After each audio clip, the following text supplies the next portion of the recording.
Hello, citizens of YouTube. This is the Geeky Nerd here.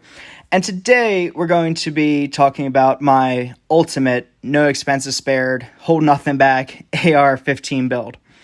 So in previous videos, actually during the 100 sub thank you video, again, thank you guys. I basically said that I've always wanted to build a custom AR, no expenses spared, put the best of the best in it, and really make it truly personally mine. Now, I've always had the tendency of taking a budget AR, upgrading bits and pieces here and there, and making it my own, but there's always been things I'm like, I kind of don't want that, and you really can't change it without really revamping the whole rifle. So I wanted to get something that I could start with from scratch, build my way up, and just have at it with everything I could pretty much think of. Now, also, for those that have been watching, you guys know AKs are very near and dear to my heart. I do love a good AK. However, there is something a little special about ARs that are just really finely tuned. So yeah, with that said, also thank you everyone who's put a comment in previous videos. You kind of been getting a few ideas going here and there about what to maybe put on this. So I appreciate you guys and everyone who has liked the videos. Lets me know if you guys are liking this content or not, or what have you, what we should change. So thanks, guys. Now let's get into it. Also, everything that I'm reviewing here, or just it's going to be a general blanket overview of this, and then I'll go into specific details in other videos about why I picked that part and what's so great about it, and just kind of giving a general review of it. So, first, the overview. I thought it was befitting to upload this on October 31st, Spooktober with the whole Scully look, so it's kind of a little reason why. First, starting in the back here, I have a primary weapon systems enhanced buffer tube. Now, as you see, it has fluting in there, which clears debris and also lessens a bit of weight, which is nice. And it has a little bit of designs here on the cap, which is always nice. But the key feature of this is, if you can see right in here, it has an actual ratchet mechanism. Now, this castle nut obviously doesn't look normal compared to other ones because of this ratchet mechanism. And what it does is, once you torque this down to spec, that will basically hold it in place. And if you want to take it off, you just have to kind of overcome that and it'll undo. But it prevents your castle nut from backing out. Now, there's great debate between to stake or not to stake a castle nut.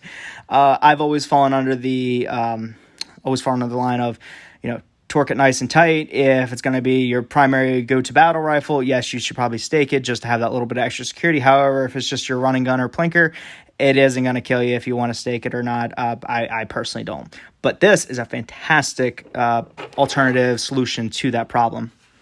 Also, has a QD ambidextrous mount, which is nice. Also has one in this Voltor stock here, which I did a review on this. And on top here, you see it has these numbers. Now, this will only work with certain stocks. The one that I found that does have it is this Voltor.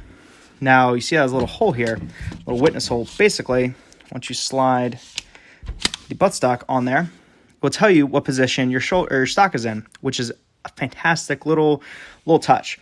Now, for me personally, I've always, this is obviously in position 6. Don't mind the color fill job. Still, again, this is a 50% here. I still have the other 50%. It's still a work in progress. But for me personally, I've always went as far as I go. With one click up, that's my most comfortable position, which happens to be 5. But let's say you give this to your wife. You say, okay, honey, here, I know that 3 is yours. I don't have to count the clicks. Boom, I'm at 3. Just a nice little touch, little feature. Now, with the stock on here, it balances the whole rifle out very well. And if you can hear it, has very minimal play. Definitely not noisy, not like some of the Magpul stocks. I thought about maybe taking a little tiny piece of Velcro, and I did try it. However, the stock is too tight of a fit to begin with. It has no forward and back play, and overall, it isn't moving anywhere unless you're purposely moving it. So, it was a nice little thing to have. If I do this on camera. Come on. Yeah, there we go. So that's the buffer tube and stock there. Moving a bit up here, I have a Guy Slee Super 42 buffer spring and buffer weight, which is nice because the recoil spring is actually modeled after an MG42 recoil spring, and it's fully braided and coiled. I'll get in a bit detailed about that in other videos, but fantastic buffer recoil spring also, and if you can hear, it doesn't give that standard twang that that other buffer springs have, where the metal is actually riding against the inside of this tube. So just one little feature about it.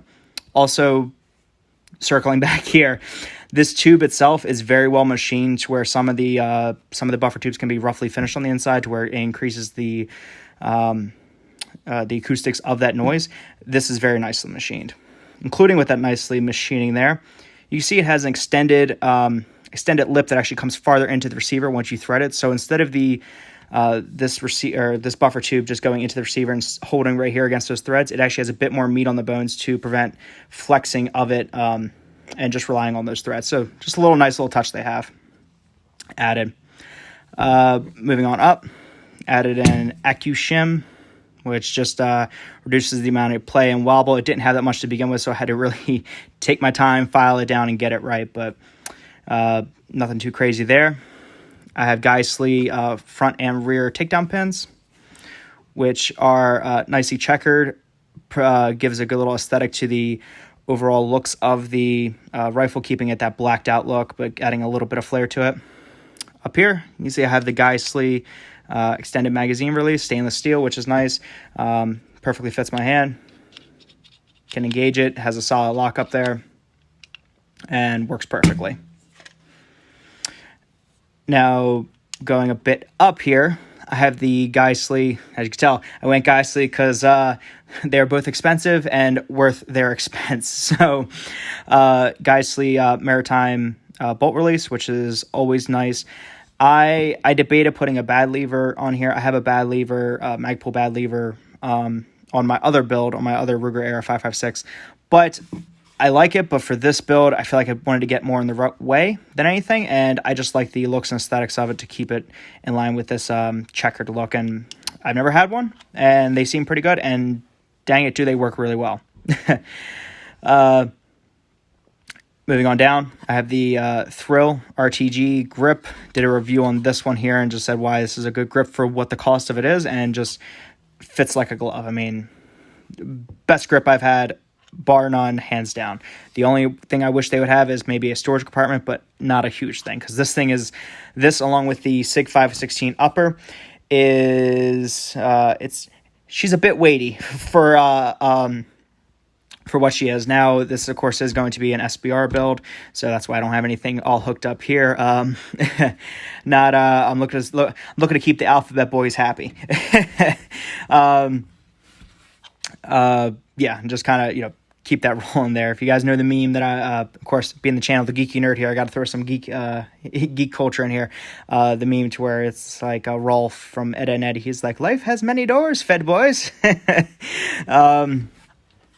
Yeah, so enough of that. Jumping off my nerd soapbox. As you see here, we have a flat trigger. Nothing too crazy, right? So, you got your safe, your semi. But you see this little marking here. Well, on this one, it's actually not for show, because, the giggle switch. So, guys, this is actually a Franklin Armory Binary 3 S1 trigger, which, holy smokes, fantastic trigger, heck of a lot easy to install, and just overall have been extremely impressed with it. Not severely. For those that don't know, binary trigger is basically one that fires on release, and then when the bolt cycles, fires on release of your finger from pulling the trigger back to the rear position, which per ATF classification is 2 separate actions, which it is, because if you fire this, and let's say, oh no, I cocked it, I don't want to fire that. If you rotate back to semi, it'll catch it. So it is truly 2 separate actions that you can have. And is it practical? Nah, not really. Is it fun? Oh yeah. And for what you're getting for the price, I mean, if you want to go full auto, you can. Nothing wrong with that. But for us poors here, as you say, especially compared to H&K, am I right? It's the best thing we can have there, which for this whole build, I didn't really have the intention of going binary. But once I saw these sharps lower, which I'll get to in a second, I was like, oh, well, the only thing that would do that thing complements. It'd be a shame to have that little, that third position go to waste. So decided to put a binary on there, which is just fantastic. Ambidextrous safety and overall very good trigger. So release this so we don't have any accidental discharges that decide to ruin this $400 trigger. Moving a bit on down here, you can see I have Armor Spec anti-walk stainless steel pins, which I know you're probably saying, geez, you went with Godsley and the highest end of stuff. Why didn't you go with anti-walk pins or anything like that? Armor Spec, I've always had great luck with them. And for anti-walk pins, what I was looking for, they seem like top notch. So I had not a single complaint with them. So good on that front. And moving a bit on front, the, of course, overall aesthetic is complemented by the Sharps Brothers manufacturing, the Jack, which is a billet milled AR15 lower receiver that has the whole Scully design on there, and overall is very nice. Now it is flared, so it doesn't just provide aesthetics, kids. It provides a tactical advantage. So how good can that be, right? The only thing I have noticed with just test fitting and feeling out this whole build is that this will not fit certain drums with certain magazines with a weird extended lip. Now most AR magazines are going to fit this build, so not really much of an issue. But there was like one like the like the Magpul D60, like the drum, it didn't fit. It fit just really weird. So that's just one little thing I've noted here. But overall, fantastic build. And just my take of what the maximum effort AR15 could be. So with that, guys, I'm going to wrap it up here. I hope you guys enjoyed it. Let me know what you guys think. If you, if you would change something out, if you think something's a bit different, if you, or if you just like the whole build and you're pretty much just gonna copy it word for word. Which if you do, thank you. That means I must have did something right? So yeah, thanks for sticking around for this long, guys. If you did, I appreciate you guys. Throw a like, comment, subscribe. And I hope everyone is having a wonderful, awesome, fantastic day. I'll catch you guys next time.